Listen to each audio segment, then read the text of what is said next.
So hello everyone, कैसे हैं आप सब लोग। I hope each and every one of you is doing absolutely good. My name is doctor Vipin Kumar Sharma और मैं आप सभी लोगों का तहे दिल से स्वागत करता हूं हमारे इस प्यारे से बैच अर्जुना नीट 2.0 के अंदर। तो दोस्तों, कल हम लोगों ने फ्रॉग महाराज के डिस्कशन को शुरू कर दिया था और फ्रॉग की बेसिक मॉर्फोलॉजी को यानी एक्सटर्नल फीचर्स को हमने पढ़ लिया था। हमें पता लग चुका था कि फ्रॉग जो है आपका टेट्रापोडा सुपर क्लास से बिलोंग करता है, यानी वहां पर 4 पॉड्स होंगे, यानी 2 हाथ होंगे जो कि पतले पतले होंगे, लेस मस्कुलर होंगे, 4 डिजिट्स होंगी वहां पर, एंड पैर जो है मोर मस्कुलर होंगे, स्ट्रांग होंगे, बड़े होंगे, एंड अल्टीमेटली वहां पर 5 फिंगर्स 5 डिजिट्स पाई जा रही होंगी, जिनके बीच में वेब्स बने हुए होंगे जो कि स्विमिंग में हेल्प कर रहे होंगे फ्रॉग की। स्किन जो थी वो स्मूथ और स्लिपरी थी, यानी कि स्किन के नीचे म्यूकस प्रोड्यूसिंग ग्लैंड थे जो कि बहुत चिकना बना रहे थे फ्रॉग की ओवरऑल स्किन को, जिससे कि वो स्किन मॉइस्ट रह सके और ऑक्सीजन भी ले सके एंड CO2 भी बाहर भेज सके, यानी स्किन का काम रेस्पिरेशन में भी अच्छा खासा था। तो यहां पर क्यूटेनियस रेस्पिरेशन भी हो रही थी। जो आपका माउथ है, इसके ऊपर 2 छेद थे जिनको हम नॉस्ट्रिल कहते हैं, जो कि सांस लेने में हेल्प करते हैं, और उसके अलावा ऊपर आंखें थी जिसपे एक अपर आईलिड यानी ऊपर वाली पलक, नीचे वाली आईलिड यानी आपकी लोअर पलक, एंड अल्टीमेटली एक निक्टिटेटिंग मेम्ब्रेन थी जो कि स्विमिंग करते टाइम जो आपका स्विमिंग गॉगल होता है उसकी तरह बिहेव करती है, आपकी फ्रॉग की आंखों को बचाती है जब फ्रॉग पानी में जाता है तब। कान के नाम पर यह पिन्ना नहीं है, सिर्फ 2 छोटे छोटे मेम्ब्रेनस स्पॉट हैं जिनको टिम्फेनम कहा जाता है, जो साउंड सिग्नल्स को रिसीव करने का काम करते हैं। पूरी बॉडी में 2 ही आपके मेजर कंपोनेंट्स हैं, हेड और ट्रंक। गर्दन यानी नेक और पूंछ यानी टेल एब्सेंट है, यहां पर नेक और टेल नहीं पाए जाते। क्लोएका एक कॉमन ओपनिंग थी जहां से यूरिन भी निकलता है, जहां से एक्सक्रीटरी मटेरियल भी निकलता है एंड जहां से गैमीट्स भी निकलते हैं। तो क्लोएका जो है एक कॉमन ओपनिंग है, यहां पर एनस नहीं पाया जाता, क्लोएका पाया जाता है। और ऐसी कई सारी बातें थी जो हमने फ्रॉग के बारे में डिस्कस करी, जो फ्रॉग को आप बाहर से देखकर ही बता सकते हो। ऐसी कई सारी चीजों की हमने डिस्कशन करी, यानी मॉर्फोलॉजी की हमने डिस्कशन करी। Now it's time to get inside the frog. अब हम फ्रॉग के अंदर घुसने वाले हैं और उसकी एनाटॉमी की चर्चा करने वाले हैं। जैसे हमारे अंदर एक डाइजेस्टिव सिस्टम है, सर्कुलेटरी सिस्टम है, रेस्पिरेटरी सिस्टम है, ये सारे सिस्टम्स और इन सिस्टम्स में पाए जाने वाले ऑर्गन्स को आप तभी देख सकते हो जब आप हमारी बॉडी का डाइसेक्शन करेंगे। अगर आप हमारी बॉडी की स्किन को रिमूव करेंगे, अंदर वाली काफी सारी मस्कुलर लेयर्स को रिमूव करेंगे, तब जाके आप हमारे सारे ऑर्गन्स को देख पाएंगे, तभी जाके आपको मेरा पेट दिखाई देगा, मेरे लंग्स दिखाई देंगे and so on. Similarly frog को भी हमको चीर के देखना पड़ेगा अब, और उसके अंदर के सारे सिस्टम्स को हमको बहुत प्यार से समझना पड़ेगा। तो आज हम शुरू के 2-3 सिस्टम्स पढ़ने वाले हैं और उसके बाद धीरे धीरे करके हर दिन 2-3 सिस्टम्स करके हम फ्रॉग महाराज को कंप्लीट कर देंगे। So let's start our discussion and आज देखते हैं कि हम पढ़ने क्या क्या वाले हैं। तो हम पढ़ने वाले हैं about the anatomy of frog. Anatomy क्या है? जैसा मैंने आपको बताया था कि मॉर्फोलॉजी का मतलब होता है एक्सटर्नल अपीयरेंस, उसी प्रकार से एनाटॉमी का मतलब होता है इंटरनल ऑर्गेनाइजेशन की स्टडी। अगर किसी ऑर्गेनिज्म के अंदर आपको जाने का मौका मिल रहा है, उस ऑर्गेनिज्म के अंदर जितने भी ऑर्गन सिस्टम्स हैं, जितने भी ऑर्गन्स हैं, जितने भी टिश्यूज हैं, उनको पढ़ने का आपको मौका मिल रहा है, तो वो एनाटॉमी फील्ड के अंदर ही आपको मौका मिलता है, राइट? तो morphology comes from a word मॉर्फोस, जिसका मतलब था एक्सटर्नल अपीयरेंस, और एनाटॉमी जो है इसका मतलब है to study internal organization of an organism. To study internal organization of an organism। इसी चीज को थोड़ा सिंप्लीफाई कर दूं, कर दीजिए सर। या हम कह सकते हैं और सिंपल भाषा में लिखूं, बहुत सिंपल भाषा में लिखूं तो study of systems present in an organism. एक ऑर्गेनिज्म में जितने भी सिस्टम्स हैं उनकी स्टडी करना, digestive system, respiratory system, circular system, जितने भी सिस्टम हैं उन सब की स्टडी करना। तो यहां पे कौन कौन से सिस्टम्स हैं जो कि हम पढ़ने वाले हैं, उनके बारे में बात कर लेते हैं। फॉर एग्जाम्पल, फ्रॉग के अंदर अलग अलग सिस्टम्स देखने को मिलते हैं। आपका डाइजेस्टिव सिस्टम भी है, जो कि अभी हम पहला सिस्टम पढ़ने वाले हैं। इसके बाद अगर आप देखें तो डाइजेस्टिव सिस्टम में हमको पता लग जाता है कि फ्रॉग खाना कैसे पचा रहा है। रेस्पिरेशन में हमको पता लग जाता है कि फ्रॉग जो है ये ऑक्सीजन कैसे ले पा रहा है और CO2 कैसे बाहर भेज पा रहा है। सर्कुलेटरी सिस्टम में हमें पता लग जाता है कि ब्लड में जो food particles, digested food particles आए हैं और जो ऑक्सीजन आया है ये कैसे अलग अलग सेल्स और टिश्यूज तक पहुंच सकता है। चौथा, जो अनडाइजेस्टेड मटेरियल है या जो अनवांटेड मटेरियल है ये कैसे आपका एक्सक्रीट किया जाता है फ्रॉग के द्वारा, उसके बारे में भी हम लोग बात करते हैं। इसके अलावा अगर आप देखें तो फ्रॉग में न्यूरल कंट्रोल कैसे होता है। जैसे हमारे अंदर एक बहुत बड़ा दिमाग है ना, तो हम यहां पर फ्रॉग के बारे में भी चर्चा करेंगे कि फ्रॉग अपने डिसीजंस कैसे ले पाता है। इसके अलावा हम लोग देखेंगे कि फ्रॉग में कौन कौन से सेंस ऑर्गन्स पाए जाते हैं, किस हिसाब से ये अपने आसपास के एनवायरनमेंट को सेंस करता है और बढ़िया डिसीजंस ले पाता है। और उसके बाद हम लोग देखेंगे कि फ्रॉग किस हिसाब से रिप्रोड्यूस कर पाता है। इसके अलावा और भी सिस्टम है पर हमें मेन यही सिस्टम्स पढ़ने हैं। So we will start with initial systems, that is digestive system, respiratory system and excretory system। इन तीन सिस्टम्स को हम कोशिश करेंगे कि सबसे पहले पढ़े। सर्कुलेटरी सिस्टम थोड़ा बड़ा है ये टॉपिक, तो अल्टीमेटली इसको हम थोड़ा सा बाद में टच करेंगे। Neural system is very easy, very small topic.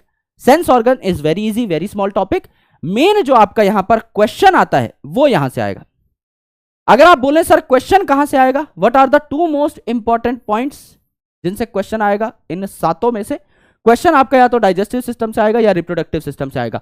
Respiratory system इतना छोटा टॉपिक है कि ये एक स्लाइड में ही कवर हो जाता है, यहां से भी क्वेश्चन पूछा जाता है, पर ये इतना आसान है कि आपको ऑटोमेटिकली याद हो जाएगा, तो आपको टेंशन लेने की जरूरत नहीं है। तो हम लोग थोड़ा सा आगे बढ़ते हैं एंड हमारे पहले सिस्टम की डिस्कशन करते हैं। अभी तक हमने क्या सीखा, एनाटॉमी का मतलब किसी भी ऑर्गेनिज्म के अंदर जो ऑर्गन्स हैं, जो ऑर्गन सिस्टम्स हैं, ये किस तरीके से अरेंज्ड हैं, इनकी स्टडी करना। तो अल्टीमेटली फ्रॉग के अंदर भी कई सारे सिस्टम्स हैं, डाइजेस्टिव सिस्टम भी है, सर्कुलेटरी सिस्टम भी है, रेस्पिरेटरी सिस्टम भी है, एक्सक्रीटरी सिस्टम भी है।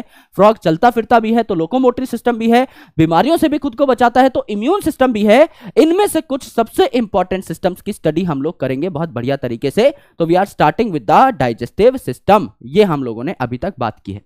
So what is digestion? सबसे पहले तो यही बात करें कि भैया डाइजेशन है क्या। अगर मैं हिंदी में आपसे यही सवाल पूछूं तो खाना पचाना किसे कहते हैं। अब आपने क्या किया, आलू का पराठा खाया। अगर आपने आलू का पराठा खाया तो उस आलू के पराठे में एक तो आपका गेहूं वाला कंपोनेंट है यानी आटा, और उसके अंदर आपने क्या डाले, आलू डाले।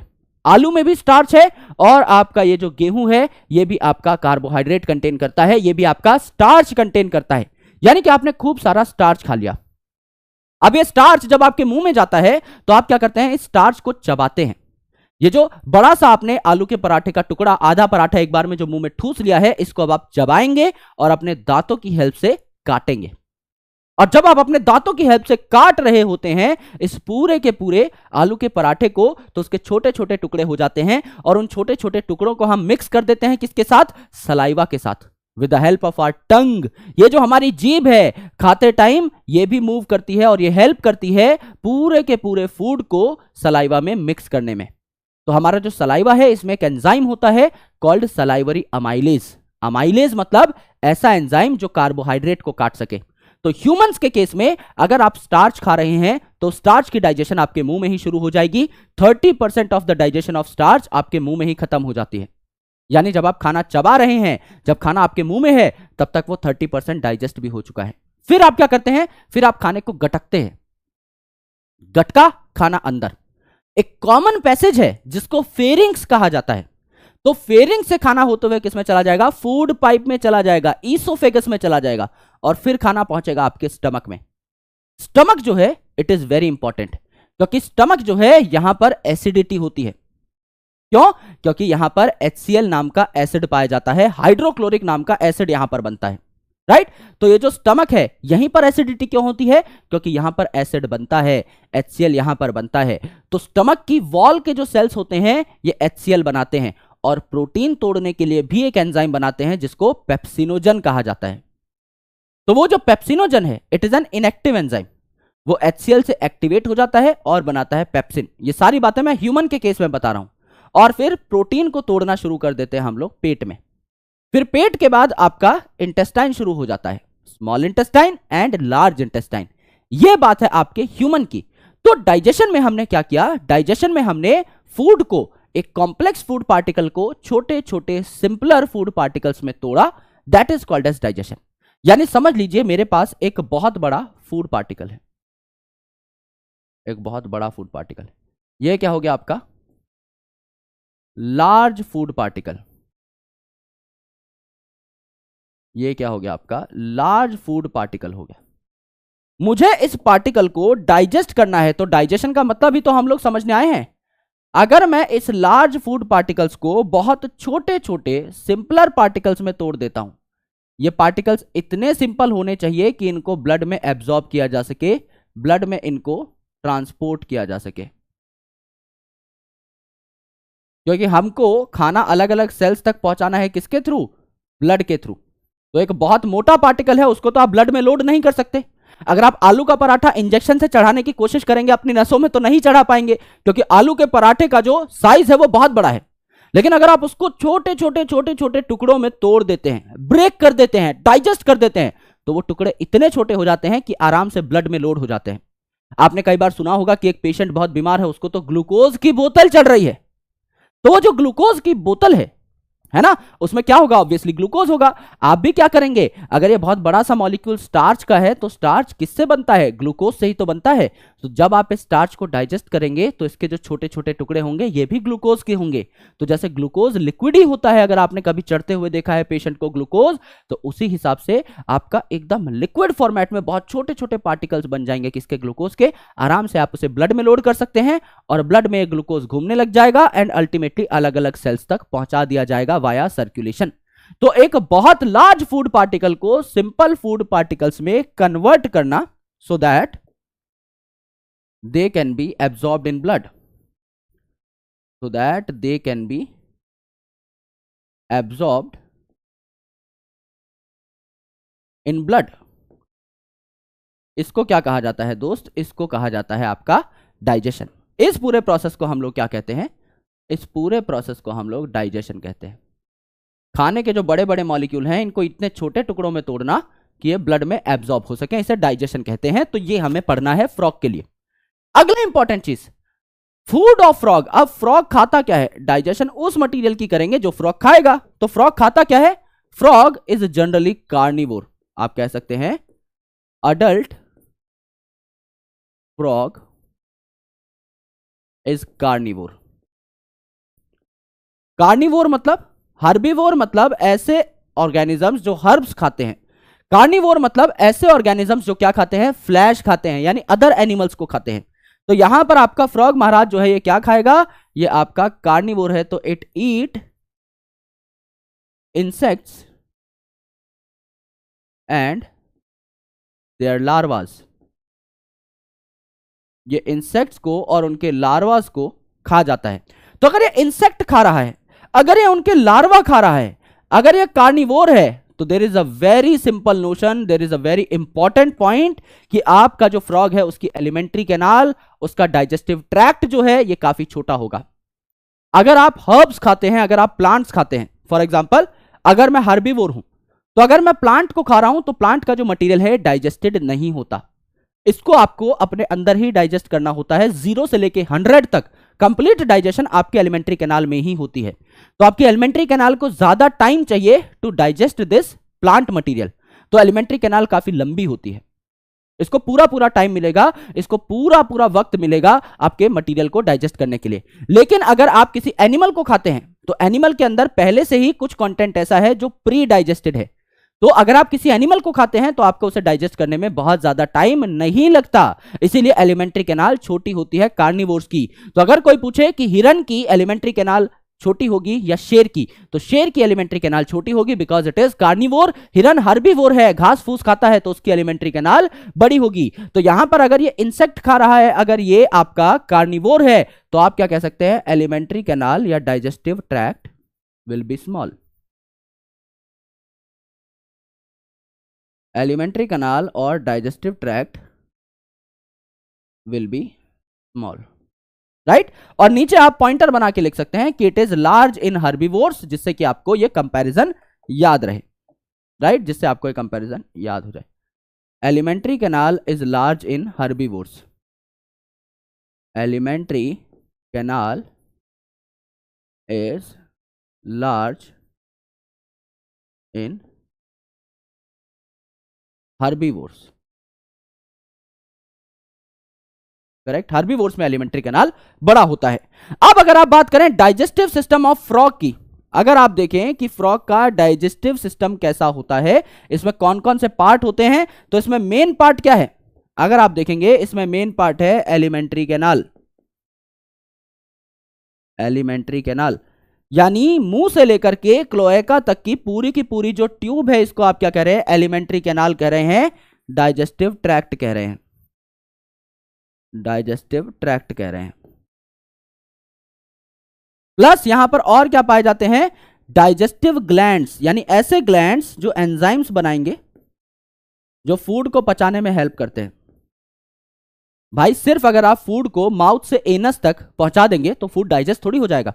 ये तो एक ट्यूब है जिसमें फूड मूव करता है, लेकिन उस ट्यूब में अलग अलग केमिकल्स भी तो होने चाहिए फूड को डाइजेस्ट करने के लिए, तो यहां पर आपके डाइजेस्टिव ग्लैंड्स भी तो होने चाहिए, ये बात कही जा रही है, राइट। तो एलिमेंट्री कैनाल क्या है, it is a tract, it is a tube जिससे फूड पास होता है। और डाइजेस्टिव ग्लैंड्स क्या है, डाइजेस्टिव ग्लैंड्स ऐसे स्ट्रक्चर हैं जो एंजाइम्स बनाते हैं to digest the food. They make enzymes, they make enzymes to digest food, to digest the food। जैसे कि अगर मैं आपको पूरी की पूरी जर्नी बताऊं फ्रॉग की, तो वो जर्नी कुछ ऐसी होगी, आराम से सुनिएगा और आराम से इस सारी चीज को समझने की कोशिश करिएगा। मैंने आपको बताया था फ्रॉग की जो टंग है वो कुछ ऐसी दिखाई देती है, कैंची जैसी, है ना। फ्रॉग की टंग कल मैंने आपको बनाकर भी बताई थी, ऐसी दिल जैसी दिखाई देती है, राइट, जिससे बढ़िया तरीके से क्या कर सके, इंसेक्ट्स को पकड़ सके। क्योंकि इंसेक्ट्स जो है ये क्या है, उड़ते रहते हैं। अगर ये इंसेक्ट्स उड़ते रहते हैं तो इनको पकड़ने के लिए हमें एक ऐसी टंग चाहिए जो कि इनको दोनों तरफ से जकड़ ले, राइट। अगर ये टंग सीधी है, हमारी टंग जैसी है, तो ये पकड़ ही नहीं पाएगी इंसेक्ट को। अब ये टंग जो है ये स्टिकी होती है, गीली गीली होती है, जैसे इंसेक्ट इसके कांटेक्ट में आता है वो इंसेक्ट इस टंग से चिपक जाता है एंड अल्टीमेटली इन दो लोब्स के बीच में आपके इंसेक्ट को पकड़ लिया जाता है, राइट। तो सबसे पहले फ्रॉग क्या करेगा, पहला पार्ट क्या है डाइजेशन का, सबसे पहले खाना खाना, इंजेशन, डाइजेशन के लिए पेट में खाना तो हो पहले। तो अल्टीमेटली क्या करेगा फ्रॉग, अपनी टंग को फेंक के मारेगा एक इंसेक्ट पे, है ना, जैसे डिस्कवरी चैनल में दिखाते हैं ना स्लो मोशन में, फ्रॉग जो है इसने अपनी टंग को फेंक के मारा और इस इंसेक्ट को पकड़ के मुंह में डाल लिया, राइट। तो सबसे पहले क्या आया, खाना आया, सबसे पहले बाबू ने खाना खाया, हमारे फ्रॉग बाबू ने खाना खा लिया। सो टिकी टंग, टिकी टंग helps to capture food। सबसे पहले आपका फ्रॉग महाराज ने क्या किया, कैप्चर कर लिया फूड को, यानी खाना खा लिया। अगर खाना खा लिया तो अब फ्रॉग क्या करेगा, अब इस खाने को चबाएगा, यानी ये खाना कहां चला जाएगा, बक्कल कैविटी में चला जाएगा। हमारा भी माउथ है, इससे मैंने कुछ खाया तो मेरा खाना कहां चला गया, बक्कल कैविटी में चला गया, है ना, मुंह के अंदर चला गया, जो कैविटी है ना, इस कैविटी में चला गया, वहां पर खाना चबा रहा हूं। तो यहां पर फ्रॉग जो है इसका खाना भी कहां चला गया दोस्त, इसका खाना भी कहां चला गया, इसका खाना भी बक्कल कैविटी में चला गया। इसका खाना कहां चला गया, बक्कल कैविटी में चला गया, बक्कल कैविटी में चला गया। बक्कल कैविटी में जाने के बाद हमारा खाना चला गया एक कॉमन पाइप में, जहां हवा भी रहती है और आपका फूड भी रहता है, यानी इसे फेरिंग्स कहते हैं। तो यहां पर भी आपका खाना किधर चला गया, बक्कल कैविटी के बाद आपका फेरिंग्स में चला गया, है ना, यहां पर भी आपका फेरिंग्स पाया जाता है, तो यहां फेरिंग्स में आपका खाना चला गया। और फेरिंग्स के बाद खाना कहां चला जाएगा, मेन फूड पाइप में चला जाएगा, दैट इज इन ईसोफेगस चला जाएगा। तो यहां पे आपका खाना कहां चला गया, ईसोफेगस में चला गया। एक छोटी सी ट्यूब लाइक स्ट्रक्चर है जहां पर आपका खाना चला जाएगा, इसे हम क्या कहते हैं, ईसोफेगस कहते हैं। यह आपकी छोटी सी ट्यूब लाइक स्ट्रक्चर है जिसमें खाना चला गया, इसको क्या कहा हमने, ईसोफेगस कहा, राइट। इसको हम लोगों ने क्या कह दिया, ईसोफेगस कह दिया। ईसोफेगस में खाना फिर आपका जा चुका है, which is a short tube, बहुत छोटी ट्यूब होती है, शॉर्ट ट्यूब, इसे हमने क्या कहा, ईसोफेगस कह दिया। ठीक है, तो फेरिंग से खाना कहां चला गया, फेरिंग से खाना आपका ईसोफेगस में चला गया। अब ईसोफेगस के बाद ये जो खाना है ये कहां चला जाएगा, ईसोफेगस के बाद हमारे फूड पाइप के बाद ये खाना कहां चला जाता है, स्टमक में, यानी पेट महाराज में चला जाता है। तो यहां पर भी क्या होगा, आपका ईसोफेगस जो है ये खाना कहां पहुंचा देगा, ये खाना पेट में पहुंचा देगा, ये खाना पेट में पहुंचा देगा। ये जो आपका स्ट्रक्चर है जो मैंने यहां पर बनाया है, ये आपका पेट का स्ट्रक्चर है, ये आपका पेट का स्ट्रक्चर है, राइट। तो यहां पे हमने जो बनाया है दिस इज पेट, ये जो हमने बनाया है दिस इज स्टमक। तो यहां हमने क्या बनाया, स्टमक बना दिया दोस्त, दिस इज स्टमक। ईसोफेगस के बाद खाना पेट में चला गया, स्टमक में चला गया। यहां क्या क्या होगा उसके बारे में भी डिस्कशन करेंगे। यहां अगर आप देखें स्टमक के बाद तो खाना कहां चला गया, इंटेस्टाइन में चला गया, हमारे केस में भी इंटेस्टाइन में ही जाता है। तो ये आपने एक लंबा सा इंटेस्टाइन बना दिया, लंबा सा इंटेस्टाइन बना दिया, राइट। यहां पर आपने लंबा सा इंटेस्टाइन बनाया, इस प्रकार से एक बड़ी सी ट्यूब हमने बनाई which is called as intestine, correct. ये जो इंटेस्टाइन है इसके दो मेजर पार्ट है ना। सबसे पहले स्टमक जिस पार्ट में खुलेगा, फर्स्ट पार्ट ऑफ इंटेस्टाइन, इसको कहा जाता है ड्यूडेनम, ड्यूडेनम। और एंड पार्ट जो है इस इंटेस्टाइन का, इसको क्या कहा जाता है, इसको कहा जाता है इलियम, इसको कहा जाता है इलियम। उसके बाद ये जो इंटेस्टाइन है, स्मॉल इंटेस्टाइन, ये किस में खुल जाएगा, ये आपका लार्ज इंटेस्टाइन में खुल जाएगा, है ना। आपका एक ऐसा स्ट्रक्चर है लार्ज इंटेस्टाइन, इसमें खुल जाएगा। इस पार्ट को क्या कहा जाता है, इस पार्ट को कहा जाता है रेक्टम, इस पार्ट को क्या कहा जाता है, रेक्टम। यह आपका रेक्टम है, करेक्ट। और ये जो आपका छेद है यहां पर जो दिखाई दे रहा है, ये कौन सा छेद होगा, ये कॉमन है ओपनिंग है मेरे भाई, जिससे कि आपका एक्सक्रीटरी वेस्ट, यूरिन और गैमीट सारी चीजें बाहर निकल सकती हैं। इसको हम क्या कह रहे हैं, क्लोएका कह रहे हैं। तो ये मेन ट्यूब है। आपने सबसे पहले खाना खाया है ना, माउथ में खाना आ गया, टंग से लपेट करके आपके फ्रॉग ने खाना पकड़ा, उसके बाद बक्कल कैविटी में खाना गया, आपका फेरिंग्स में खाना गया, उसके बाद कहां चला गया, आपका ईसोफेगस में चला गया, पेट में चला गया, फिर स्मॉल इंटेस्टाइन और लार्ज इंटेस्टाइन में चला गया। यही पैसेज हमारे अंदर भी होता है। थोड़े बहुत डिफरेंसेस हैं। जैसे हमारे अंदर अगर आप देखोगे तो हम मुंह से खाना खाएंगे, माउथ से खाना खाएंगे, फिर बक्कल कैविटी में खाना जाएगा, वहां चबाएंगे खाने को, एकदम करेक्ट है यहां तक। फिर उसके बाद फेरिंग्स में जाएगा, जहां पर विंड और फूड दोनों चीजें अवेलेबल हो सकती हैं। यह फेरिंग्स भी यहां पर पाया जा रहा है, तो इट्स करेक्ट। उसके बाद अगर देखा जाए तो ईसोफेगस यानी फूड पाइप में खाना जाएगा, वो भी करेक्ट है। फिर स्टमक में जाएगा, ये भी करेक्ट है। इसके बाद अगर आप देखें तो स्मॉल इंटेस्टाइन में 3 पार्ट होते हैं ह्यूमंस में, ड्यूडेनम, जेजुनम और इलियम। यहां ड्यूडेनम और इलियम पाए जा रहे हैं, जेजुनम इज एब्सेंट, बीच वाला जो पार्ट है जेजुनम वो एब्सेंट है। एंड सिमिलरली लार्ज इंटेस्टाइन जो है यहां पर भी 3 पार्ट पाए जाते हैं, सीकम, कोलॉन और रेक्टम। यहां सिर्फ रेक्टम पाया जा रहा है, सीकम और कोलॉन एब्सेंट है। यानी एक डिफरेंस ये है कि इनकी जो स्मॉल इंटेस्टाइन है इसमें जेजुनम पार्ट एब्सेंट है, और लार्ज इंटेस्टाइन जो है इसमें सीकम और कोलॉन पार्ट एब्सेंट है, जो कि आप लिख सकते हो, मैं आपको लिखवा भी दूंगा। These are the major difference. तो आपका खाना खाने से लेकर के खाना निकलने तक यही मेन ट्यूब है, जिसको हम लोगों ने क्या कहा, एलिमेंट्री कैनाल कहा। तो डाइजेस्टिव सिस्टम में 2 ही चीजें थी, एक तो ट्यूब, खाना खाने से लेकर खाना निकलने तक जो भी आपकी ट्यूब है बीच में, उसको हमने बना लिया। अब हमें डाइजेस्टिव ग्लैंड्स बनाने हैं, यानी अब हमें ऐसे स्ट्रक्चर्स बनाने हैं जो खाने को डाइजेस्ट कर पाए। समझ लीजिए आपने एक इंसेक्ट पकड़ के उसको खाया, उसको चबाया और एज इट इज बाहर निकाल दिया, तो कोई फायदा हुआ ही नहीं। आपको उस इंसेक्ट को छोटे छोटे टुकड़ों में कन्वर्ट करना है, उस इंसेक्ट में जो भी मटेरियल था उसको डाइजेस्ट करना है, उस डाइजेस्टेड मटेरियल को अलग अलग फ्रॉग के सेल्स तक पहुंचाना है, और जो मटेरियल अनडाइजेस्टेड रह गया, जो मटेरियल अनवांटेड है, सिर्फ उसी मटेरियल को बाहर निकालना है। यानी ज्यादातर मटेरियल आपको अपनी बॉडी में ही रखना है, उसके लिए कुछ ग्लैंड्स की जरूरत पड़ती है। जैसे कि यहां पर सबसे पहले पाया जाता है आपका मल्टीलोब्ड लिवर, है ना, मल्टीलोब्ड लिवर यहां पर पाया जाएगा। ये आपका लिवर है जो यहां पर देखने को मिलता है, right. It is called as multilobed liver, alright, it is multilobed liver. बहुत सारे लोब हैं इस लिवर में, ये आपका लिवर है, करेक्ट। जॉनी लिवर बना दिया है यहां पर, दिस इज मल्टीलोब्ड लिवर, ठीक है। तो एसोसिएटेड ग्लैंड्स हैं, इनको अलग कलर से लिख लेते हैं हम लोग, ग्रीन कलर से लिख लेते हैं। तो it is multi lobed liver.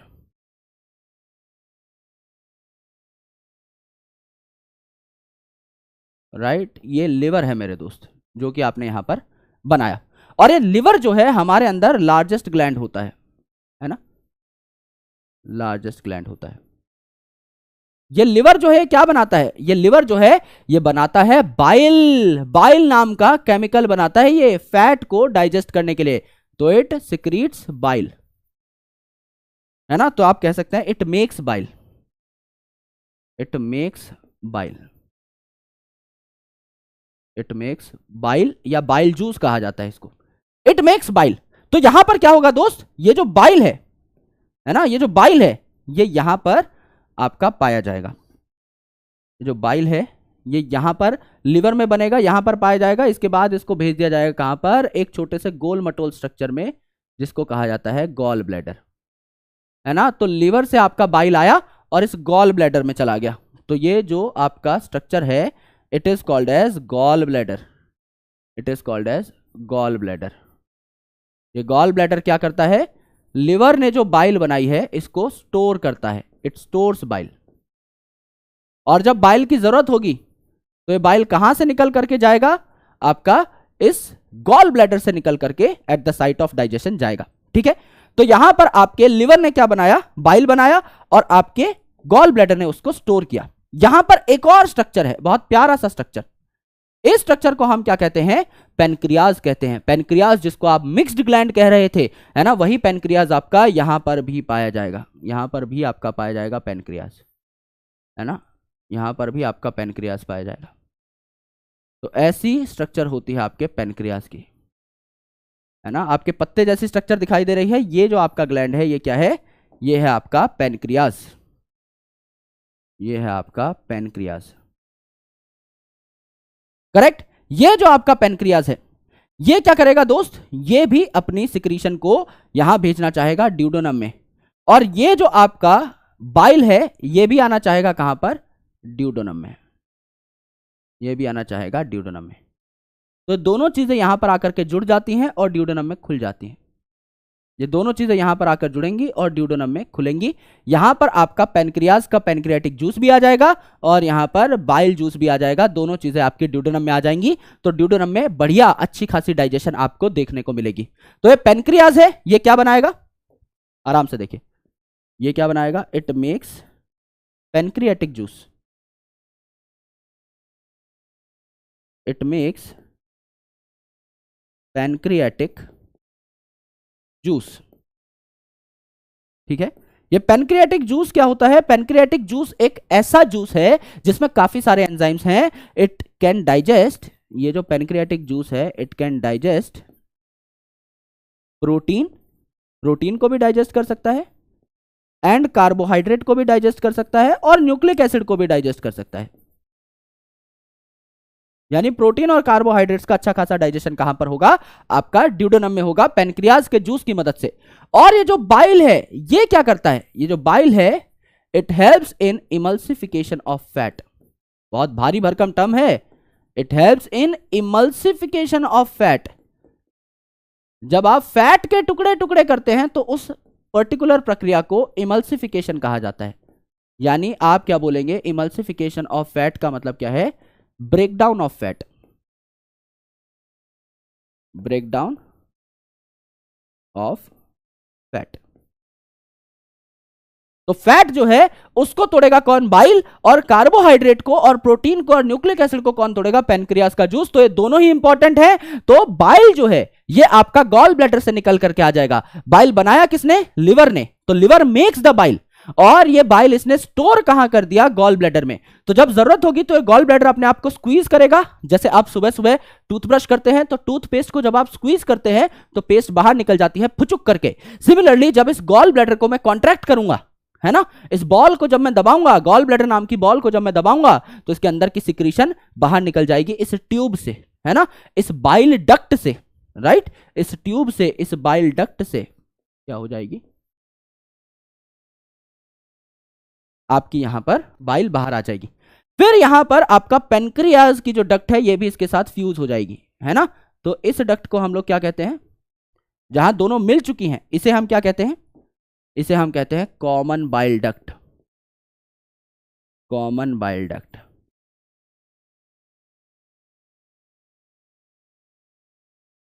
है ना। यहां पर देखिए, अच्छे तरीके से बताता हूं कॉमन बाइल डक्ट क्या है, हेपेटोपेनक्रियाटिक डक्ट क्या है। आराम से देखिए, ये बाइल डक्ट है जहां पर लिवर और बाइल जो है ना, लिवर ने बाइल बनाया और गॉल ब्लैडर को दिया, और गॉल ब्लैडर ने वो जो डक्ट है उसको ओपन किया, खुद की डक्ट को ओपन किया, और जहां भी जरूरत होगी बाइल की तो बाइल रिलीज कर देगा, गॉल ब्लैडर फुचुक से पिचकेगा और बाइल को रिलीज कर देगा। ये आपका बाइल डक्ट है, ये आपका बाइल डक्ट है, ठीक है। अब इस बाइल डक्ट में आपका पेनक्रियाटिक डक्ट, ये पेनक्रियाज की डक्ट भी जुड़ गई है आकर के, पेनक्रियाटिक जूस भी यहां पर दे रही है, तो इसको क्या कहते हैं? हेपेटो। हेपेटो का मतलब लीवर, तो लीवर से क्या आ रही थी? बाइल डक्ट आ रही थी। पेनक्रियाज से आपका पेनक्रियाटिक डक्ट आ रही है, तो इसे हेपेटो पेनक्रियाटिक डक्ट कहा जाता है, राइट। तो लिवर की डक्ट अलग है, आपके गॉल ब्लैडर की डक्ट अलग है। इन्होंने जब मिलकर एक डक्ट बनाए उसे बाइल डक्ट या कॉमन बाइल डक्ट कहा, क्योंकि दोनों का काम बाइल से रिलेटेड ही है। आगे चल के जब ये पेनक्रियाज के साथ मिल गई तो हेपेटो पेनक्रियाटिक डक्ट इसे कहा गया, क्योंकि पेनक्रियाज भी यहां पर मिल चुका है। ये अपने सारे के सारे डाइजेशन को कहां डालते हैं? ड्यूडेनम में डाल देते हैं, है ना। सारी की सारी जो भी इनके एंजाइम्स हैं उनको कहां डालते हैं? ड्यूडेनम में डालते हैं फॉर डाइजेशन। अब देखिए यहां पर क्या हुआ, ये जो स्टमक है इसकी वॉल के जो सेल्स हैं, वॉल सेल्स, यानी अगर आप ये स्टमक देख रहे हैं तो स्टमक की जो वॉल है, यहां के जो सेल्स हैं ये क्या बनाएंगे? ये HCl बनाएंगे और एक एंजाइम बनाएंगे called pepsinogen. Wall cells makes pepsinogen plus HCl। Pepsinogen plus HCl, ये जो पेप्सिनोजन है ये इनएक्टिव एंजाइम है, इनएक्टिव एंजाइम है। तो इस इनएक्टिव एंजाइम पे क्या करता है? ये HCl अटैक कर देता है, ये HCl अटैक करता है इनएक्टिव एंजाइम पर और उसे एक्टिवेट कर देता है। जब पेप्सिनोजन पे HCl अटैक करता है तो ये पेप्सिनोजन एक्टिवेट हो जाता है और क्या बना लेता है? पेप्सिन। इसे कहा जाता है पेप्सिन। और ये जो पेप्सिन है ये क्या करता है? प्रोटीन से डाइजेस्ट करता है, डाइजेस्ट प्रोटीन, डाइजेस्ट प्रोटीन, है ना, डाइजेस्ट प्रोटीन। यहां पर अगर आप देखेंगे तो इस बक्कल कैविटी में, हमारी बक्कल कैविटी जो है यहां पर टंग पाई जाती है जो सलाइवा के साथ मिक्स करती है फूड को। यहां पर अगर आप देखेंगे तो नो सलाइवरी ग्लैंड प्रेजेंट, यहां कोई सलाइवरी ग्लैंड नहीं पाई जाती, कोई सलाइवा नहीं बनता। तो हमारे अंदर अगर आप देखें तो फूड का डाइजेशन मुंह में ही शुरू हो जाता है। जैसे मैंने आपको बताया कि 30% ऑफ स्टार्च हमारे मुंह में ही डाइजेस्ट हो जाता है। फ्रॉग में ऐसी कोई सुविधा नहीं है। फ्रॉग में खाना सबसे पहली बार डाइजेस्ट कहां होगा? पेट में। जब आपका पेप्सिन बन जाएगा तो प्रोटीन सबसे पहले डाइजेस्ट होना स्टार्ट होगा, पेट में डाइजेस्ट होना स्टार्ट होगा। और डाइजेशन लगभग कहां खत्म हो जाएगी? आपके ड्यूडेनम में, क्योंकि ये जो ड्यूडेनम पार्ट है यहां पर पेनक्रियाज का जूस भी आ रहा है, बाइल जूस भी आ रहा है, तो लगभग सारी चीजें यहां पर टूट फूट जाती हैं। तो आप कह सकते हैं कि डाइजेशन शुरू कहां होगी? स्टमक में, खत्म कहां होगी? इंटेस्टाइन में। मैं आपको पूरा का पूरा ये जो स्ट्रक्चर है ये दोबारा समझा देता हूं, आराम से सुनिएगा। फ्रॉग के केस में मैं सारी की सारी बात कर रहा हूं। मैंने आपको कहा मेरे दोस्त कि फ्रॉग जो है उसने सबसे पहले अपनी टंग के माध्यम से किसी इंसेक्ट को पकड़ा और उसे अपने मुंह में डाल लिया। मुंह में डालने के बाद आपका जो फ्रॉग है उसमें भी दांत पाए जाते हैं। अपर जॉ है, सिर्फ इसमें दांत पाए जाते हैं, लोअर जॉ में नहीं। यानी हमारे जो जबड़े हैं यहां दोनों साइड दांत है ना, ऊपर भी दांत है, नीचे भी दांत है। फ्रॉग में सिर्फ ऊपर ऊपर दांत पाए जाते हैं, नीचे की साइड आपकी सिर्फ टंग अटैच होती है, तो नीचे दांत नहीं होते। तो इन दांतों से क्या करता है? फूड को थोड़ा बहुत चबाता है, थोड़ा बहुत ग्राइंड कर सकता है, हल्का सा, बहुत ज्यादा नहीं, थोड़ा बहुत। उसके बाद ये फूड को अंदर ले जाता है, राइट। तो सबसे पहले फ्रॉग ने फूड खाया, वो फूड बक्कल कैविटी में गया जहां अपर जॉस पे दांत थे, ऊपर वाले जबड़े पे दांत थे, नीचे वाले पे दांत नहीं थे। कोई सलाइवरी ग्लैंड नहीं है यहां फ्रॉग के मुंह में, तो कोई सलाइवा नहीं, कोई मिक्सिंग नहीं, कोई आपका यहां पर डाइजेशन शुरू नहीं हुई। उसके बाद आपके फ्रॉग ने क्या किया? इस फूड को भेज दिया फेरिंग्स में। फेरिंग्स में जाने के बाद इस फूड को भेज दिया फूड पाइप में यानी ईसोफेगस में, और फिर भेज दिया स्टमक में। स्टमक में डाइजेशन शुरू होगी, क्योंकि स्टमक की जो दीवार है, जो वॉल है, इसमें जो सेल्स पाए जाएंगे ग्लैंडुलर होते हैं, ये एंजाइम्स बना सकते हैं। ये कौन से एंजाइम बनाएंगे? पेप्सिनोजन बनाएंगे, और उसके साथ HCl यानी एसिड भी बना सकते हैं। ये पेप्सिनोजन जो है इसको एक्टिवेट करने के लिए एसिड बहुत इंपॉर्टेंट है। तो HCl क्या करेगा, पेप्सिनोजन पे अटैक करेगा एंड पेप्सिनोजन को कन्वर्ट कर देगा पेप्सिन में। ये पेप्सिन प्रोटीन की डाइजेशन करता है। तो प्रोटीन डाइजेशन कहां स्टार्ट हुई, आपके स्टमक में स्टार्ट हुई। उसके बाद आपका फूड जो है यहां स्टमक में इस पेप्सिन के साथ मिला दिया गया, HCl के साथ मिला दिया गया, जिससे आपका फूड डाइजेस्ट होना शुरू हो जाए। इस स्टमक में एसिड के साथ और पेप्सिन के साथ मिले हुए फूड को हम क्या कहते हैं, काइम कहते हैं। इसका नाम है काइम। आपने एक ऐड देखा होगा, कायम चूरन रखे पेट ठीक। कायम CHYME, कायम कहां बनता है, पेट में बनता है, क्योंकि पेट के लिए वो चूरन है, उसका नाम कायम चूरन है। तो कायम कहां बनेगा, जब आपके पेट में जो HCl है, पेट में जो एंजाइम है, जब वो फूड के साथ मिक्स हो जाएगा तो उसे कायम कहते हैं। तो कायम जो है आपका पेट में बनेगा। फिर यहां पर थोड़ा बहुत प्रोटीन डाइजेस्ट हुआ, इस पार्शियली डाइजेस्टेड फूड को हमने आगे भेज दिया। यहां पर क्या हुआ, आपका लिवर है, उसने बनाया है बाइल। ज्यादा देर तक लिवर बाइल को स्टोर कर नहीं सकता, तो उसे गॉल ब्लैडर में भेज देता है, अलग से चैम्बर में भेज देता है, वहां बाइल स्टोर होता है। ठीक है, यहां पर इन दोनों की डक्ट जुड़ी हुई है, लिवर की डक्ट भी और आपके गॉल ब्लैडर की डक्ट भी। तो इसे कहते हैं हम कॉमन बाइल डक्ट, है ना। ये कॉमन बाइल डक्ट ओपन होती है ड्यूडेनम में आकर के, यानी ये बाइल जो है इसको ड्यूडेनम में भेजना पड़ेगा, तब जाके जो फूड है इसकी फर्दर डाइजेशन शुरू होगी। तो इसको हमने क्या कर दिया, ड्यूडेनम में भेज दिया। लेकिन इसके साथ अटैच हो जाती है एक और डक्ट जिसको कहते हैं पेनक्रियाटिक डक्ट। तो ये पेनक्रियास की डक्ट और ये बाइल डक्ट साथ में फ्यूज हो गई, इसे क्या कहा, हेपेटो पेनक्रियाटिक डक्ट। हेपेटो का मतलब होता है लिवर, है ना, और पेनक्रियास की डक्ट दैट इज पेनक्रियाटिक, ये दोनों मिल गई और ड्यूडेनम में ओपन हो गई। तो अब फूड की डाइजेशन कहां शुरू होगी, ड्यूडेनम में शुरू होगी। यहां भी कुछ कार्बोहाइड्रेट्स टूटेंगे, कुछ प्रोटीन टूटेंगे एंड अल्टीमेटली यहां पर अच्छा खासा फूड डाइजेस्ट हो जाता है, फूड की डाइजेशन खत्म हो जाती है। फिर उस फूड को आप आगे भेजेंगे रेक्टम में और ये खुल जाएगा कहां पर, आपका क्लोएका में। यहां पर अगर आप देखें तो आपका क्या पाया जा सकता है, यूरिनरी ब्लैडर भी पाया जा सकता है। इस हिसाब का लोब्ड यूरिनरी ब्लैडर भी पाया जा सकता है। तो यूरिन भी यहीं आता है आपका इसी रेक्टम में और फिर क्लोएका के थ्रू बाहर निकल जाता है। ये क्या है, आपका यूरिनरी ब्लैडर है। ये क्या है, आपका यूरिनरी ब्लैडर है। यूरिनरी ब्लैडर है, correct, this is urinary bladder. ये आपका पूरा का पूरा डाइजेशन है जो कि हमने पढ़ा, है ना। मैं लाइट ऑफ कर देता हूं एक बार यार, शायद थोड़ी बहुत प्रॉब्लम आ रही है ना। ये छाता वाता रहता है, इसको बंद कर देते हैं। ये लाइट नीचे आज थोड़ी सी इसकी पोजीशन डिस्टर्ब हो गई है, तो आई गेस नीचे आपको देखने में थोड़ी परेशानी होगी। अब ये आपको एकदम इवन दिखाई दे रहा होगा पूरा का पूरा बोर्ड, तो ज्यादा चीजें बेहतर समझ में आ रही होंगी, करेक्ट। तो this is your digestive system, correct, बहुत प्यारा है।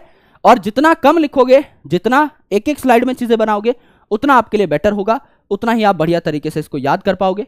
ठीक है, ये हम समझ चुके हैं। अब हम लोग एनसीईआरटी की एक रीडिंग मारते हैं और वापस आते हैं इसी टॉपिक पे, थोड़ा सा इसको और सिंप्लीफाई कर देंगे, राइट। क्योंकि पहली बार आप ऐसा मैकेनिज्म पढ़ रहे हो, तो एक और बार इसको हम लोग पढ़ लेंगे। देखिए, एनाटॉमी में अगर आप देखें तो फ्रॉग की जो बॉडी है इसमें अलग अलग ऑर्गन सिस्टम्स हैं, digestive, circulatory, respiratory, nervous, excretory, reproductive, सब हम लोग पढ़ने वाले हैं। डाइजेस्टिव सिस्टम जो है, इस डाइजेस्टिव सिस्टम में क्या है, एक तो पूरी ट्यूब है मुंह से लेकर के क्लोएका तक की, तो एक तो एलिमेंट्री कैनाल है माउथ से लेकर के क्लोएका तक की, और डाइजेस्टिव ग्लैंड, ऐसे ग्लैंड हैं जो कि अलग अलग एंजाइम्स बनाएंगे for the digestion of food, है ना। एलिमेंट्री कैनाल जो है ये काफी छोटी है, क्यों, क्योंकि आपका फ्रॉग जो है ये कार्निवोर है, ये इंसेक्ट और इंसेक्ट के लार्वा को खाता है, तो उसमें काफी सारा पार्ट ऑलरेडी प्री डाइजेस्टेड होता है, तो उसको हमें फर्दर बहुत अच्छे तरीके से स्टार्टिंग से डाइजेस्ट नहीं करना होता। अगर फ्रॉग हर्बीवोर होता, अगर फ्रॉग फूल पत्ती खा रहा होता, तो इसकी एलिमेंट्री कैनाल बहुत लंबी होती, क्योंकि इसके पास कोई भी ऐसा फूड नहीं है जो प्री डाइजेस्टेड हो, उसको स्क्रैच से ही स्टार्ट करना पड़ता है, जीरो से ही डाइजेशन शुरू करनी पड़ती है। तो एलिमेंट्री कैनाल यहां पर लंबी होनी चाहिए। तो यहां पर अगर एलिमेंट्री कैनाल छोटी है, इसका मतलब फ्रॉग कार्निवोर है। यहां पर इसने सबसे पहले टंग से फूड को पकड़ा और मुंह में डाल लिया, फिर उसके बाद उसने फूड को चबाया बक्कल कैविटी में थोड़ा बहुत, क्योंकि इसके सिर्फ अपर जॉ पे टीथ है, लोअर जॉ पे टीथ नहीं है, तो फूड को बहुत ज्यादा ग्राइंड नहीं करता है। ठीक है, और उसके बाद ये जो बक्कल कैविटी है थ्रू फेरिंग्स ईसोफेगस में खुल जाती है, यानी बक्कल कैविटी के बाद आया फेरिंग्स और फेरिंग्स के बाद आया आपका ईसोफेगस। ठीक है, ईसोफेगस जो है एक छोटी सी ट्यूब है, एक शॉर्ट ट्यूब है जो फिर पेट में खुलेगी, स्टमक में खुलेगी। और स्टमक जो है फिर आगे इंटेस्टाइन में खुलेगा, है ना, और इंटेस्टाइन आगे कहां खुलेगा, रेक्टम में खुलेगा, एंड क्लोएका के थ्रू फाइनली आपका अनडाइजेस्टेड वेस्ट बाहर निकल जाएगा। ये तो थी पूरी एलिमेंट्री कैनाल। तो कुछ पार्ट तो हम जैसा है, एग्जैक्टली सिमिलर है। जैसे फूड आया माउथ में, बक्कल कैविटी में गया, बक्कल कैविटी के बाद फेरिंग्स में गया, ईसोफेगस में गया, स्टमक में गया, एग्जैक्टली यहां तक की पाथवे सेम है ह्यूमंस के अंदर भी। उसके बाद स्मॉल इंटेस्टाइन होता है, जहां पर हमारे पास क्या है, ड्यूडेनम, जेजुनम और इलियम है ना। तो अगर आप देखें स्मॉल इंटेस्टाइन जो है ह्यूमंस में, वहां क्या क्या देखने को मिलेगा, तो ह्यूमंस है और फ्रॉग है, इनका कंपैरिजन कर लेते हैं। ह्यूमंस है और फ्रॉग है, इनका कंपैरिजन कर लेते हैं, किसका, स्मॉल इंटेस्टाइन का, राइट, स्मॉल इंटेस्टाइन का। ह्यूमन में क्या क्या देखने को मिलता है, ह्यूमन में देखने को मिलता है ड्यूडेनम पहला पार्ट, फिर जेजुनम, फिर आपका इलियम।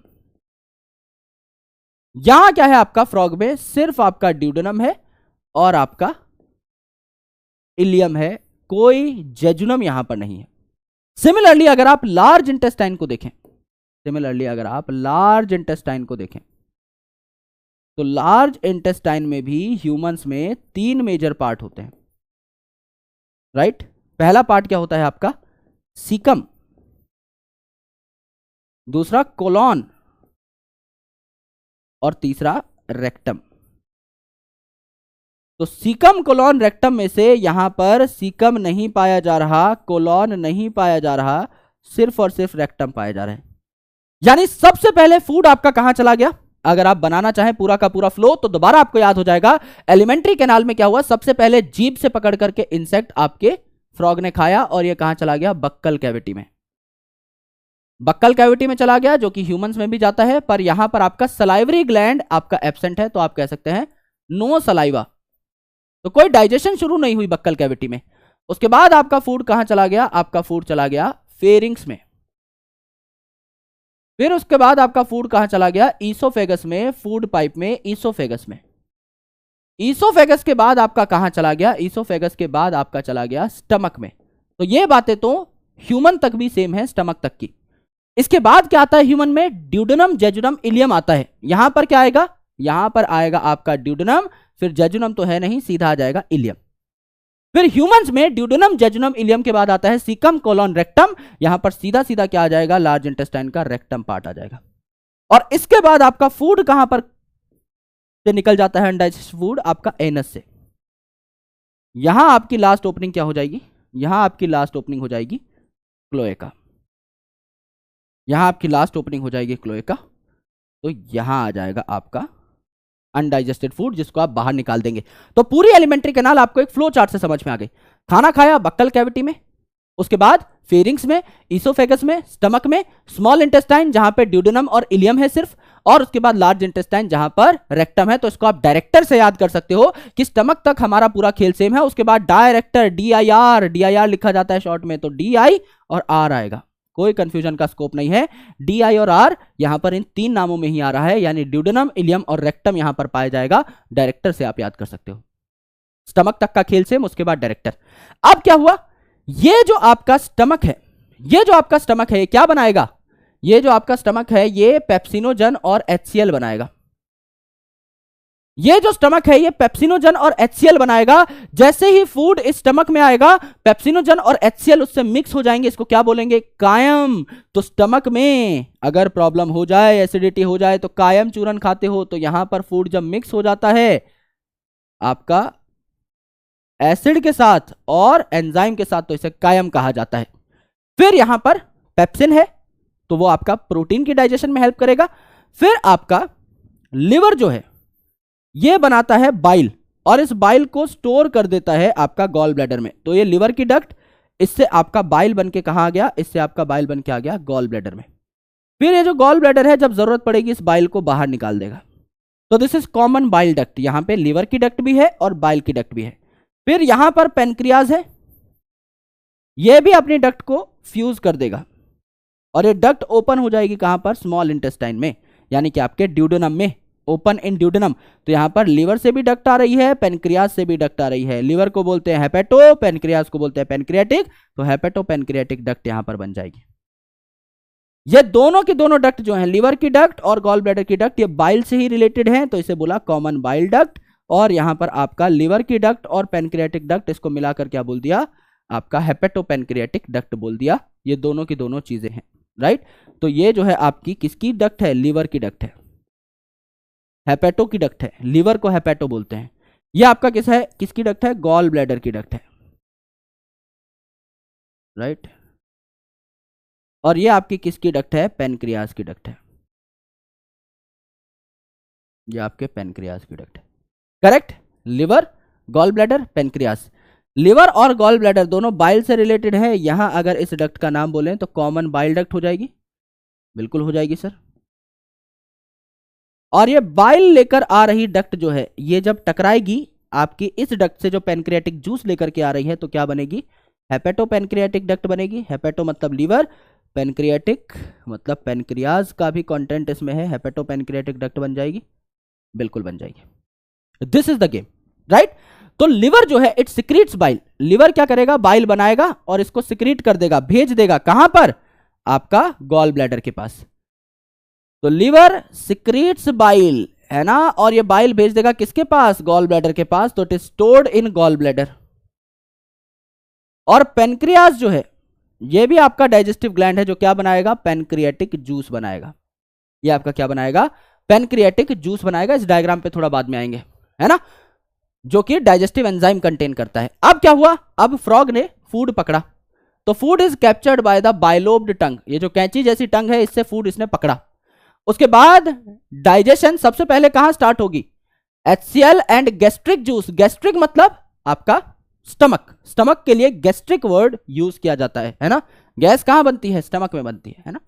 एसिडिटी हो गई, गैस हो गई, तो स्टमक से रिलेटेड ये प्रॉब्लम्स है। तो गैस्ट्रिक जूस इसे कहा जाता है, जहां पर वॉल्स ऑफ द स्टमक है, ये HCl और गैस्ट्रिक जूस बनाएंगे। गैस्ट्रिक जूस में मैंने आपको क्या बताया था, क्या है, पेप्सिनोजन है, ठीक है। तो यहां पर फूड पार्शियली डाइजेस्ट होगा, क्योंकि सिर्फ प्रोटीन की डाइजेशन यहां पर होगी पेप्सिन की मदद से। तो इस फूड को कायम कहा जाएगा, कायम कहा जाएगा। और उसके बाद ये स्मॉल इंटेस्टाइन के फर्स्ट पार्ट में फूड भेज दिया जाएगा, जिसको क्या कहा जाता है, ड्यूडेनम कहा जाता है। ड्यूडेनम जो है, इसमें आपकी बाइल आएगी from gall bladder and pancreatic juice आएंगे फ्रॉम पेनक्रियाज, है ना, through a common bile duct, है ना, बाइल डक्ट जो है। और आपका यहां पर पेनक्रियाज जो है, ये हेपेटो पेनक्रियाटिक डक्ट के थ्रू आपकी चीजें भेज देंगी। तो बाइल इमल्सिफाइज फैट। बाइल क्या करता है, इमल्सिफिकेशन ऑफ फैट करता है, फैट के टुकड़े करता है। और पेनक्रियाटिक जूस जो है, ये कार्बोहाइड्रेट, प्रोटीन और न्यूक्लिक एसिड को तोड़ता है, यानी फैट को छोड़ के बची हुई सारी चीजों को तोड़ता है। फैट का जिम्मा आपके बाइल को दे रखा है। तो फाइनल डाइजेशन कहां हुई, जहां पर सारे सारे एंजाइम्स आए, तो इंटेस्टाइन में फाइनल डाइजेशन हुई। क्योंकि पेनक्रियाज भी अपना सारा का सारा माल कहां भेज रहा है, आपका इंटेस्टाइन में भेज रहा है। और आपका गॉल ब्लैडर भी जो है पूरा का पूरा बाइल कहां भेज रहा है, इंटेस्टाइन के फर्स्ट पार्ट ड्यूडेनम में भेज रहा है। इसे हम क्या कहते हैं, इसे हम कहते हैं डाइजेशन, है ना। तो फूड जो है अब क्या हो जाएगा, डाइजेस्ट हो गया है, अब ये एब्जॉर्ब होना स्टार्ट हो जाएगा। फूड के टुकड़े टुकड़े हो गए हैं डाइजेशन में, अब आपको क्या करना है, उस फूड को एब्जॉर्ब करना है, राइट। यहां तक की बात आई होप आपको बहुत अच्छे से क्लियर होगी। एक जगह बस कंफ्यूज कर रखा है एनसीईआरटी में कि कॉमन बाइल डक्ट उसको कह दिया जहां पर आपका बाइल डक्ट और पेनक्रियाटिक डक्ट मिल रहे हैं। एक्चुअल में उसका नाम हेपेटो पेनक्रियाटिक डक्ट है, लेकिन इतना बड़ा क्वेश्चन आपसे पूछा नहीं जाएगा, सो डोंट वरी, राइट। यहां पर देखिए बहुत सारे ऑर्गन्स दिखा दिए, हार्ट भी दिखा दिया, है ना, यहां पर किडनी भी दिखा दी। इन सब की जरूरत डाइजेस्टिव सिस्टम में है ही नहीं। हम लोगों को क्या पढ़ना है, सिर्फ हम लोगों को यह पढ़ना है कि यह आपका ईसोफेगस है, ईसोफेगस के बाद ये आपका आया स्टमक, ईसोफेगस के बाद ये आया आपका स्टमक, ठीक है। ये जो स्टमक आया उसके बाद आया आपका स्मॉल इंटेस्टाइन, ये आपका ड्यूडेनम पार्ट, बहुत लंबा, अच्छा खासा लंबा पार्ट। एंड उसके बाद आया आपका इलियम पार्ट एंड देन आएगा आपका रेक्टम, राइट। तो ये आपका स्मॉल इंटेस्टाइन हो गई, जो मैं अभी बना रहा हूं लाल कलर से। This is your small intestine, stomach के बाद। उसके बाद अगर आप देखें so this is the large intestine, ये आपका रेक्टम पार्ट है, ठीक है, ये आपका रेक्टम पार्ट है। ये आपका ओपन हो रहा है एक छेद के थ्रू, जिसको क्या कहेंगे, क्लोएका कहेंगे। यहीं पर आपका यूरिनरी ब्लैडर भी है, आपको लोब्ड यूरिनरी ब्लैडर दिखाई दे रहा है। तो यूरिन भी जो है आपका कहां पर आएगा, यूरिन भी आपका यहीं पर आएगा। इस यूरिनरी ब्लैडर में जो यूरिन स्टोर होगा ये भी आपका कहां से ओपन हो रहा है, यहां से ओपन हो रहा है, देखो यहां पे। तो यूरिनरी ब्लैडर ने यहीं पर यूरिन दे दिया आपके रेक्टम में, और फूड भी आपका जो है यहीं पर आया रेक्टम में। डाइजेस्ट होने के बाद मेन फूड को आपने बॉडी में भेज दिया, जो डाइजेस्ट हो गया है, जो जरूरती है आपकी बॉडी में जिसकी, और अल्टीमेटली जो अनडाइजेस्टेड फूड रह गया, बचा खुचा जो रह गया, वो आपका यहां भेज दिया। ये भी क्लोएका से बाहर निकल जाएगा, और ये यूरिनरी ब्लैडर वाला वेस्ट भी क्लोएका से बाहर निकल जाएगा। ये हमारा मेन पार्ट है। अब यहां पर ग्लैंड क्या है, स्टमक बनाता है आपका HCl और पेप्सिन। आपका यहां पर इंटेस्टाइन जो है, इसमें क्या क्या आएगा, आपका पेनक्रियास से पेनक्रेटिक जूस आएगा, और आपका लिवर से आएगा आपका क्या, लिवर से आएगा आपका बाइल। तो लिवर क्या करता है, बाइल बनाता है। लिवर क्या करता है, बाइल बनाता है, और स्टोर कहां करता है, इस गोल मटोल स्ट्रक्चर में स्टोर करता है, जिसको क्या कहते हैं, गॉल ब्लैडर कहते हैं। इस गोल मटोल स्ट्रक्चर में स्टोर करता है, जिसको गॉल ब्लैडर कहते हैं। करेक्ट। तो ये आपका पूरा का पूरा डाइजेस्टिव सिस्टम है। अब देखिए क्या हुआ, मोस्ट इंपॉर्टेंट थिंग, अब देखिए क्या हुआ। ये जो फूड आपने डाइजेस्ट कर दिया है, इट विल बी एब्जॉर्ब्ड, है ना। एक नई स्लाइड ले लेते हैं। ये जो फूड आपने डाइजेस्ट कर दिया है, इट विल बी एब्जॉर्ब्ड। तो आपको पता है कि इंटेस्टाइन में ही फूड की एब्जॉर्प्शन होती है ना। तो आपको अच्छे तरीके से पता है कि now the digested food, now the digested food is absorbed in small intestine. Small intestine में ही इसकी एब्जॉर्प्शन होती है। इसीलिए स्मॉल इंटेस्टाइन में किस प्रकार के सेल्स पाए जाते थे, अगर आपने टिश्यू को बहुत अच्छे तरीके से पढ़ा है, अच्छे तरीकों से रिवाइज किया है, तो आपको पता है कि यहां पर क्या पाई जाती है, स्मॉल इंटेस्टाइन में सेल्स के ऊपर विलाय एंड माइक्रोविलाय पाई जाती है। यहां पर विलाय एंड माइक्रोविलाय पाई जाती है, due to which surface area जो है आपका इंटेस्टाइन का बढ़ जाता है। और अगर आपका सरफेस एरिया बढ़ रहा है तो आपकी एब्जॉर्प्शन भी बढ़ेगी, आपकी एब्जॉर्प्शन भी बढ़ेगी, राइट। यहां पर देखिए क्या होता है, किस प्रकार से एब्जॉर्प्शन बढ़ेगी। अगर आप सेल्स को देखें तो आपके कुछ इस हिसाब के सेल्स पाए जाएंगे आपके इंटेस्टाइन में। ये आपकी विलाय है, फिंगर लाइक स्ट्रक्चर है, इसको आप विलाय कहते हैं। और इस विलाय के ऊपर फर्दर माइक्रोविलाय भी पाई जाती है, यानी इस विलाय के ऊपर भी फर्दर क्या है आपकी और फिंगर लाइक प्रोजेक्शंस पाई जा रहे हैं, यानी माइक्रोविलाय पाई जा रहे हैं। ये आपकी माइक्रोविलाय है ना। ये आपकी क्या हो गई, माइक्रोविलाय हो गई। इसी प्रकार से यहां भी माइक्रोविलाय पाई जाएगी और यहां भी माइक्रोविलाय पाई जाएगी। करेक्ट है। तो इस स्ट्रक्चर को हमने क्या कह दिया, इस स्ट्रक्चर को हमने कह दिया विलाय, और इस स्ट्रक्चर को हमने क्या कह दिया, माइक्रोविलाय। इस स्ट्रक्चर को हमने माइक्रोविलाय कह दिया। अब देखिए क्या हुआ, समझ लीजिए ये इंटेस्टाइन है, ये आपका स्टमक, ये आपका इंटेस्टाइन, ये आपका स्टमक, ये आपका इंटेस्टाइन। तो इस इंटेस्टाइन के अंदर यहां पर आपके विलाय और माइक्रोविलाय पाए जा रहे हैं, यहां विलाय और माइक्रोविलाय पाए जा रहे हैं। समझ लीजिए फूड आपका डाइजेस्ट हुआ, फूड की डाइजेशन स्टार्ट कहां पे होती है, स्टमक में, और फूड की डाइजेशन खत्म कहां पर हो गई, पेनक्रियाटिक जूस और बाइल जूस कहां पर आ गए, आपके ड्यूडेनम में। यहां पे डाइजेशन खत्म हो गई, तो फूड यहां पे बहुत छोटा छोटा छोटा छोटा छोटे छोटे टुकड़ों में बट गया। अब ये छोटे छोटे टुकड़ों में फूड बट गया, ये कहां चला जाएगा, इसमें विलाय और माइक्रोविलाय में चला जाएगा। तो यहां पे समझ लीजिए आपका फूड है, यहां पर समझ लीजिए आपका फूड है जो कि डाइजेस्ट हो चुका है। तो ये कहां चला जाएगा, यहां चला जाएगा। ये विलाय और माइक्रोविलाय, इनका सरफेस एरिया बहुत ज्यादा है, तो इसको एब्जॉर्ब कर लेंगे। और एब्जॉर्ब करके क्या करना है, मेन हम फूड की डाइजेशन क्यों कर रहे थे, क्योंकि हमको बॉडी के हर पार्ट में फूड पहुंचाना है, हमको बॉडी के हर पार्ट में फूड पहुंचाना है। और ये फूड आप कैसे पहुंचाएंगे बॉडी के हर पार्ट में, ब्लड के थ्रू। तो हम क्या करेंगे, इस फूड को एब्जॉर्ब कर लेंगे ब्लड में, इस फूड को एब्जॉर्ब कर लेंगे आपका कहां, ब्लड में।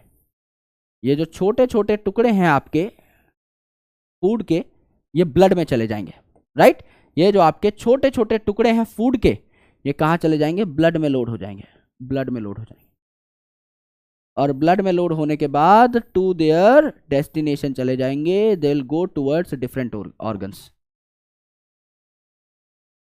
दे विल गो टुवर्ड्स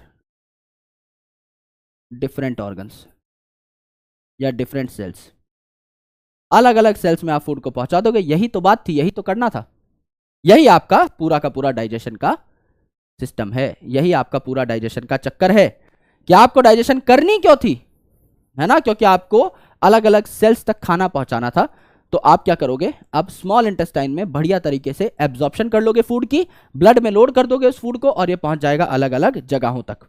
अब सबसे इंपॉर्टेंट पॉइंट्स लिख लेते हैं, most critical points from digestion, most critical points, most critical points जिनसे क्वेश्चन आएंगे। आप ऑलरेडी पढ़ चुके हो बहुत अच्छे तरीके से, लेकिन फिर भी सबसे क्रिटिकल पॉइंट्स मैं आपको फिर बता देता हूं जो एनसीईआरटी में आपको परेशान कर सकते हैं। आराम आराम से सुनेंगे, आराम आराम से समझेंगे।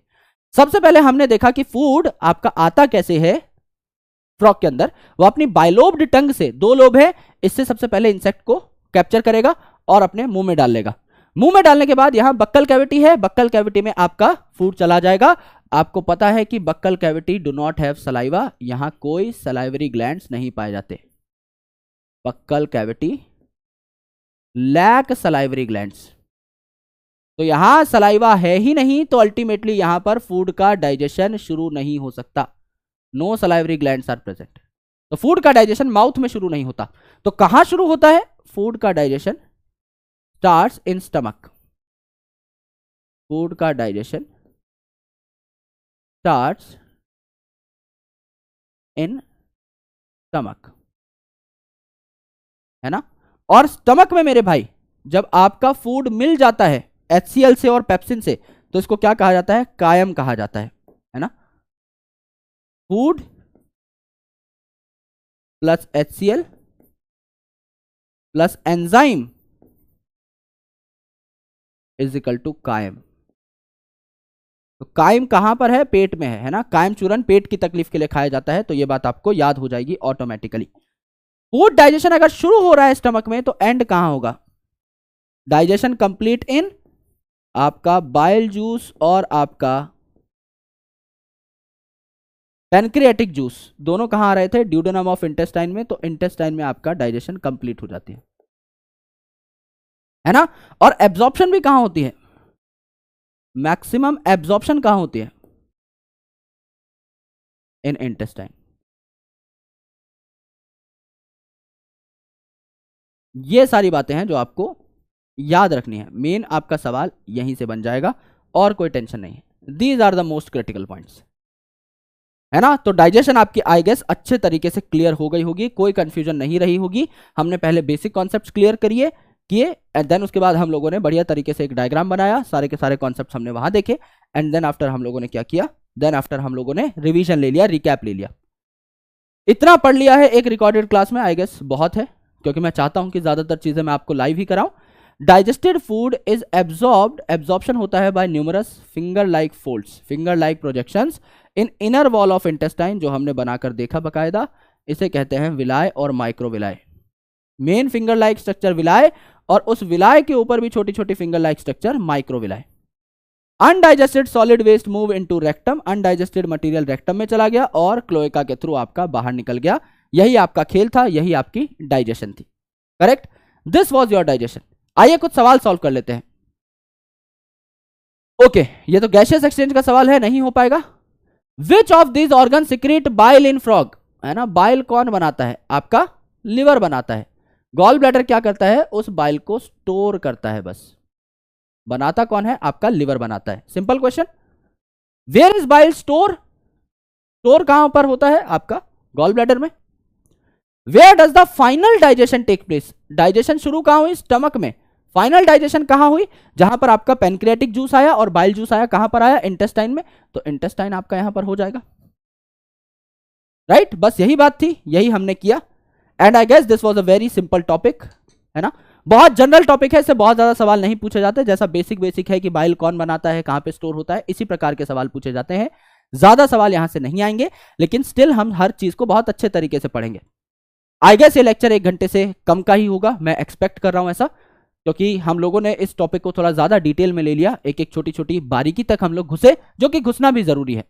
अब हम लोग अगले लेक्चर में जब भी लाइव आएंगे हम लोग हमारे क्लास के टाइम पे respiratory system, circulatory system, excretory system को पढ़ेंगे, and then after neural system को पढ़ेंगे, सेंस ऑर्गन को पढ़ेंगे और रिप्रोडक्टिव सिस्टम को पढ़ेंगे, जिससे अच्छे तरीके से हमारा काम कंप्लीट हो जाए, कोई भी दिक्कत कोई परेशानी आपको फ्रॉग महाराज में ना रहे। And then after we will move forward towards the human physiology. Alright, I hope ये सारी चीजें क्लियर है। होमवर्क आपका यहां पर लिखा हुआ है, if you want to solve some question तो आप ये क्वेश्चन सॉल्व कर सकते हैं। Alright, thank you so much, bye bye, take care, lots of love, जय Hind, and thank you so much for watching this recorded session। अगली class से हम लोग लाइव आएंगे। आज हमें कुछ काम था तो हम लोगों ने एक सेशन रिकॉर्ड किया, बट वो इंटरेक्शन मैं भी मिस कर रहा हूं, इसीलिए मैंने ज्यादा टॉपिक्स नहीं पढ़ाए, मैंने एक ही टॉपिक पढ़ाया है, that is digestive system of frog. बचे हुए सारे के सारे टॉपिक्स हम लोग लाइव करेंगे। Alright, thank you, bye bye, take care.